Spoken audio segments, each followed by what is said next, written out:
Break के बाद आपका स्वागत है। यूपी विधानसभा में 7वें और अंतिम फेज के लिए आज वोटिंग हो रही है। 7 जिलों की 40 सीटों पर मतदान हो रहे हैं। सुबह से ही हर जिले में वोटिंग लगातार हो रही है। सुबह 9 बजे तक 7 जिलों में करीब 12% वोटिंग हुई है। इस चरण में गाजीपुर, वाराणसी, चंदौली, मिर्जापुर, भदोही, सोनभद्र और जौनपुर की विधानसभा सीटों पर चुनाव हो रहा है। बीजेपी सांसद मुरली मनोहर जोशी ने वाराणसी में वोट डाला। उनसे बात की हमारे संवाददाता अभिषेक उपाध्याय ने।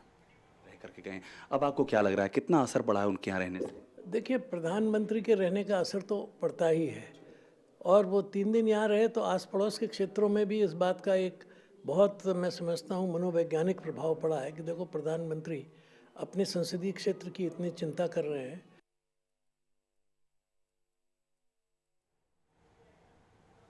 तो आपको बता दें, ये जो तस्वीरें आप देख रहे हैं, वाराणसी, मिर्जापुर, भदोही, गाजीपुर, जौनपुर, तो 7 जिलों में वोटिंग हो रही है। 40 सीटें हैं और 500 से ज़्यादा उम्मीदवार मैदान में हैं। आपको बता दें कि आखिरी चरण है ये मतदान का यूपी में। प्रधानमंत्री मोदी ने जमकर यहाँ पर वाराणसी में 3 दिन रुके, धुआंधार कैंपेनिंग की और आज वोटिंग हो रही है। बात करेंगे हमारे संवाददाता देवेंद्र पराशर से, जो कि गाजीपुर में मौजूद हैं। देवेंद्र, ये बताइए कि गाजीपुर में किस तरह का माहौल दिख रहा है अब तक? गाजीपुर की बात करें, सियासी तस्वीर की बात करें, तो कम से कम 3 पॉलिटिकल हैवी वेट्स की यहाँ पे चर्चा होती है। केंद्रीय मंत्री मनोज सिन्हा, जो कि इस वक्त मैं जिस बूथ पे खड़ा हूँ, गाजीपुर का मोहम्मदाबाद विधानसभा क्षेत्र, वहाँ का मोहनपुरा गांव है, वहाँ पे वोट डाल के गए हैं। दूसरी तरफ बीएसपी की बात करें तो वहाँ से अंसारी ब्रदर्स, मोहम्मदाबाद से उनके भाई सिबतुल्ला अंसारी चुनाव लड़ रहे हैं। साथ ही साथ समाजवादी पार्टी के हैवी वेट ओम प्रकाश सिंह, जो कि सरकार में मंत्री भी थे, उनका भी गाजीपुर में ही उनका विधानसभा क्षेत्र आता है। तो ऐसी स्थिति में हर पक्ष की तरफ से एक न एक पॉलिटिकल हैवी वेट यहाँ पे है। और एक तरह से आप कहें तो बहुत दिलचस्प तस्वीर दिख रही है। मोहम्मदाबाद के अलावा अगर बाकी सीटों पे भी बात करें तो, लेकिन गाजीपुर अगर जाना जाता है तो मोहम्मदाबाद सीट को लेकर ही, क्योंकि जिस प्रकार से अंसारी ब्रदर्स और बीजेपी नेताओं के बीच एक तनातनी रही है। आपको याद होगा कि किस प्रकार से एक हत्याकांड हुआ था, उसमें कैसे आरोप लगे थे अंसारी ब्रदर्स पे। तो उन सारी अतीत को देखते हुए वर्तमान का जो पॉलिटिक्स है वो भी उससे पीछा नहीं छूटा है और एक तरह से दिलचस्प। बिल्कुल, आप हमारे साथ बने रहिए देवेंद्र, हम आपसे आगे भी इस बारे में अपडेट लेते रहेंगे। इसके अलावा हमारे साथ बाकी जगहों से भी हमारे संवाददाता जुड़े हुए हैं, उनसे भी बात करेंगे। रुकेंगे छोटे से ब्रेक के लिए, जल्द लौटते हैं।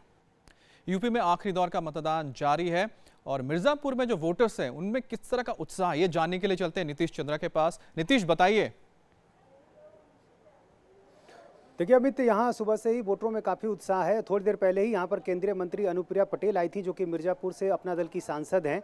उन पर एक बड़ी जिम्मेदारी है, उनकी प्रतिष्ठा कहीं दांव पर है, क्योंकि जब उनको मंत्रिमंडल में शामिल भी किया गया था उस समय ये माना गया था कि एक जिस जाति विशेष से वो आती हैं वो वोट बीजेपी में आएगा। तो ऐसे में उनकी प्रतिष्ठा यहाँ पर कहीं दांव पर लगी हुई है। और ये चुनौती इसलिए भी बढ़ जाती है अमित, क्योंकि पिछले विधानसभा चुनाव में यहाँ पर बीजेपी को या अपना दल को एक भी सीट नहीं मिली थी। हालांकि 2014 में जब लोकसभा चुनाव हुए थे तब प्रदर्शन अच्छा था, सभी सीटों पर अपना दल को बढ़त मिली थी। और प्रधानमंत्री ने चूंकि यहाँ पर सभा की है और बगल की सीट है वाराणसी, वहाँ पर 3 दिन तक प्रधानमंत्री रहे, तो बीजेपी को इस बार उम्मीद है 2014 के नतीजे को दोहराने की। जी, बहुत बहुत शुक्रिया जानकारी देने के लिए आपका।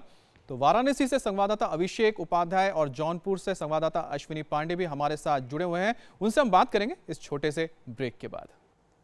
नमस्कार, मैं हूं अर्चना सिंह। यूपी विधानसभा में 7वें और अंतिम फेज के लिए आज वोटिंग हो रही है। 7 जिलों की 40 सीटों पर मतदाता मतदान कर रहे हैं। सुबह 11 बजे तक 24% वोटिंग हुई। इस चरण में गाजीपुर, वाराणसी, चंदौली, मिर्जापुर, भदोही, सोनभद्र और जौनपुर की विधानसभा सीटों पर चुनाव हो रहा है।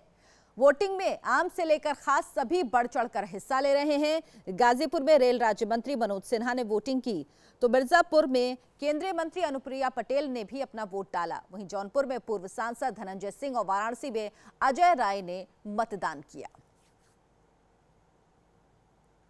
इस वक्त हमारे साथ बातचीत करने के लिए मौजूद हैं केंद्रीय मंत्री मनोज सिन्हा, जो कि वोट देकर निकले हैं। सर, सबसे पहले तो स्याही देखना चाहेंगे आपका, जो आपने वोट देकर निकला, और मोहम्मदाबाद क्या कह रहा है, इस चुनाव को कैसे देख रहे हैं? मोहम्मदाबाद का चुनाव मैं लंबे समय से यहाँ काम किया हूँ। मुझे लगता है कि इस बार का चुनाव ज़रा दूसरे ढंग का चुनाव हो रहा है। यहाँ जाति और दलीय दीवारें टूट गई हैं। जो लोग यहाँ शांति, अमन, चैन और कानून का राज चाहते हैं, उनका ध्रुवीकरण हो गया है अलका राय जी के पक्ष में, और आतंकवाद और हत्याओं की राजनीति इस इलाके से समाप्त हो। मुझे लगता है इसके लिए लोग मतदान कर रहे हैं। जब आतंकवाद की बात की जाती है तो किसकी तरफ आपका निशाना है, इशारा है? जिनके खिलाफ 36 मुकदमे कायम हैं, हत्या के, अपहरण के और जिनके खिलाफ सुप्रीम कोर्ट से लेकर CBI कोर्ट में मुकदमा चला है, इशारा उन्हीं की तरफ है जो लोग हाथी पर आज चढ़ गए हैं। सीधे सीधे कहें तो अंसारी बंधु। अब अच्छे दिन में पापियों का नाम मैं नहीं लेता। वहीं जौनपुर की मल्हनी सीट पर पूर्व सांसद धनंजय सिंह के लड़ने से मुकाबला दिलचस्प हो गया। मौजूदा विधायक पारसनाथ यादव को धनंजय सिंह से कड़ी चुनौती मिल रही है। इंडिया टीवी संवाददाता से खास बातचीत में धनंजय सिंह ने समाजवादी पार्टी पर जमकर निशाना साधा। बाहुबली नेता हैं धनंजय सिंह, ये बाहुबली का क्या अर्थ है, मतलब क्यों बाहुबली कहते हैं आपको? ये तो मीडिया का दिया हुआ शब्द है, मुझे भी नहीं मालूम, आप लोगों ने ईजाद किया है। नए नए शब्द आप लोग ईजाद करते हैं, आप बेहतर इसकी परिभाषा दे सकते हैं। अगर हाँ, जनता मेरी बाहुबल है, मेरे साथ मेरे क्षेत्र की आवाम रहती है और रहेगी। आपको इस चुनाव में 11 मार्च को, आज 8 तारीख हो ही गया, 11 मार्च को आपको परिणाम में देखने को मिलेगा। विरोधी आरोप लगाते हैं कि बाहुबली हैं, माफिया हैं, लोग इनसे डरते हैं, ये इस तरह की जो चीज़ें लगते हैं उन पर कुछ जवाब देना चाहेंगे आप?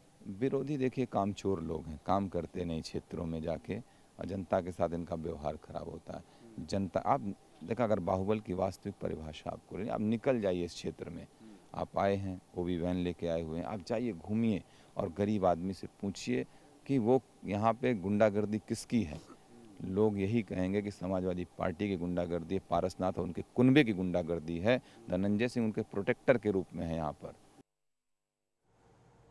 और हमारे साथ हमारे संवाददाता अलग अलग जगह से जुड़े हुए हैं। वाराणसी से संवाददाता अभिषेक उपाध्याय हमारे साथ जुड़े हैं, जौनपुर से संवाददाता अश्वनी पांडे हैं, गाजीपुर से देवेंद्र पराशर और मिर्जापुर से नीतीश चंद्र इस वक्त हमारे साथ हैं। हम पहले चलते हैं अभिषेक के पास। अभिषेक, वाराणसी एक ऐसा केंद्र बन गया यूपी चुनाव में, उसमें जिस तरीके का चुनाव प्रचार देखा गया आखिरी चरण के मतदान के लिए, वैसा शायद पूरे यूपी के चुनाव के दौरान नहीं देखा गया।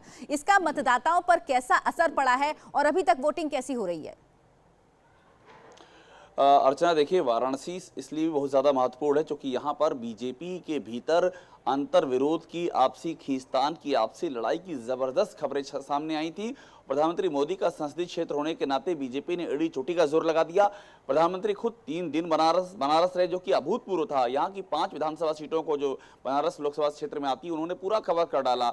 अब सारा दारोमदार इसी पे जो आपने सवाल किया कि लोगों पर इसका कितना असर हुआ है। बनारस दक्षिणी, बनारस उत्तरी, बनारस कैंट, ये 3 विधानसभाएं शहर में आती है और इन तीनों पर बीजेपी के भीतर जबरदस्त टिकट को लेकर के विरोध हुआ।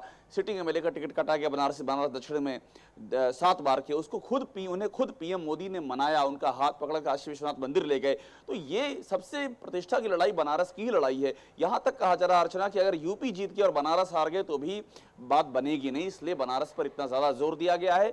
मतदान चल रहा है, क्या होगा, नतीजा क्या आएगा, ये वोटर ही तय करेंगे। इस बारे में कुछ कहा नहीं जा सकता है, लेकिन इतना जरूर कह सकते हैं कि बीजेपी ने पूरी एड़ी चोटी का जोर लगा दिया है। प्रधानमंत्री ने जिस तरह से यहाँ वक्त दिया है वो अपने आप में अभूतपूर्व है, और विपक्षी पार्टियों की भी सारी निगाहें जो है इस वक्त ये जो 40 सीटें हैं इसमें बनारस पर ही टिकी हुई हैं कि बनारस लोकसभा की 5 और पूरे बनारस जिले की 8 सीटों में क्या होता है। और बीजेपी अगर इन 8 सीटों में से 5 सीटें या 4 सीटें निकाल लेती है तो भी कम से कम वो ये कहेगी कि प्रधानमंत्री के आने से हम शहरी क्षेत्र की सीटें निकाल लेंगे। लेकिन अगर वो हाथ से फिसलती हैं तो जवाब देना मुश्किल हो सकता है। बिल्कुल, बनारस की सीटें बहुत महत्वपूर्ण है बीजेपी के लिए, क्योंकि जिस तरह से प्रधानमंत्री ने वहां पर चुनाव प्रचार किया 3 दिन रह के, लेकिन पूरी 40 सीटों पर ही सबकी नजर है। सभी दल चाह रहे हैं कि इस चरण में ज्यादा से ज्यादा सीटें उनके खाते में आए ताकि वो एक अच्छे मार्जिन के साथ सरकार बना सकें। जौनपुर से हमारे साथ अश्वनी पांडे जुड़े हुए हैं। अश्वनी, जरा जौनपुर के हालात बताइए और अभी तक कितने प्रतिशत वहां पर मतदान हुआ है? जी देखिए, करीब 11 बजे तक 15% से ज़्यादा मतदान हो चुका है। वोटर्स जो हैं काफ़ी अच्छी तादाद में अपने घरों से निकल रहे हैं, वोटिंग कर रहे हैं। जिस गांव में हूँ मैं, पकड़ी नाम का एक गांव है, और यहाँ पर एक रोचक चीज़ ये है कि गांव के मोदी के नाम से जाने जाने वाले शख्स यहाँ पहुँचे हुए हैं, लेकिन इनका वोटिंग लिस्ट में नाम नहीं है। वोटिंग लिस्ट में नाम नहीं मिला आपका? मिल गया है, तो जा रहे हैं वोटिंग देने। अभी तक काफ़ी देर से ढूंढ रहे थे? ढूंढ रहा था। आपको लोग मोदी जैसा ही मानते हैं ना? ऐसा मानते हैं। तो क्या लगता है, आप आगे चल के राजनीति में आएंगे? हाँ आना है। ये बताइए, किन मुद्दों पर आप लोग जो है वोटिंग कर रहे हैं खासतौर? लोग जो विकास करेगा उसको वोट करेंगे, विकास मुद्दों पे। तो मोदी जी जो है यहाँ पर हैं, कुछ विकास की बातें करते हैं आप यहाँ पे? हाँ, करते हैं भाई, करते रहते हैं, होता ही रहता है, हो भी रहा है। चुनाव ना लड़े कि नहीं आज तक आप? नहीं, पूरा चुनाव एक ही के साथ लड़ेंगे। मोदी जी खाली करेंगे तो हम लड़ेंगे। अच्छा, सीधा प्रधानमंत्री? कभी प्रधानी लड़े हैं कि नहीं? नहीं, क्या प्रधानी? प्रधानमंत्री बनने की बात करें। ये बताइए क्या क्या मुद्दा है आप लोगों के लिए फिलहाल यहाँ के चुनाव में? मुद्दा बस विकास है और रोजगार है, क्योंकि यहाँ के जो लोग पलायन हो रहे हैं बॉम्बे दिल्ली है, यहाँ के नवयुवक जो है केवल एक विकास और रोजगार चाहिए। सरकार किसी की भी हो, किसी की भी सरकार हो, चाहे भाजपा हो, चाहे बसपा हो, चाहे सपा हो, मगर यहाँ रोजगार नहीं है। बुजुर्ग शख्स हैं, आपसे जानना चाहूँगा सर कि किस तरह के मुद्दे हैं आपके जहन में? आप बुजुर्ग आदमी हैं, तो किस तरह से लगता है कि क्षेत्र का कौन जो है अच्छा विकास करेगा, वो चुनकर आना चाहिए यहाँ पर? इस गांव में जो विकास के नाम पर कोई चीज़ नहीं है, न आज तक किसी ने विकास किया है। टूटी सड़कें हैं, टूटे स्कूल हैं, टूटे यहाँ सब कुछ पड़े हुए हैं, जहाँ तहाँ वही हाल सन 1942 के। आज भी टाट पट्टी पे बैठते हैं और हर जगह जो है बच्चे इस समय स्टूल और मेज पे बैठते हैं। यहाँ के प्राइमरी स्कूल के बच्चे सब आज भी वही टाट पट्टी बैठते हैं। आप युवा हैं, क्या लगता है कि किस तरह की चीज़ों की ज़रूरत है यहाँ पर ताकि गांव का अच्छा विकास? की शिक्षा व्यवस्था और उसके बाद जो बेरोजगारी, उसके बाद जो गुंडई भ्रष्टाचार जो है, अश्विनी वही मुद्दे हैं जो पिछले कई चुनावों से चले आ रहे हैं। इतनी सरकारें बदलती हैं लेकिन मुद्दे लोगों के नहीं बदलते। हर बार विकास की बात करते हैं लोग, सड़क, शिक्षा, बेरोजगारी की बात करते हैं, उनको रोजगार मिले, लेकिन ये होता नहीं है।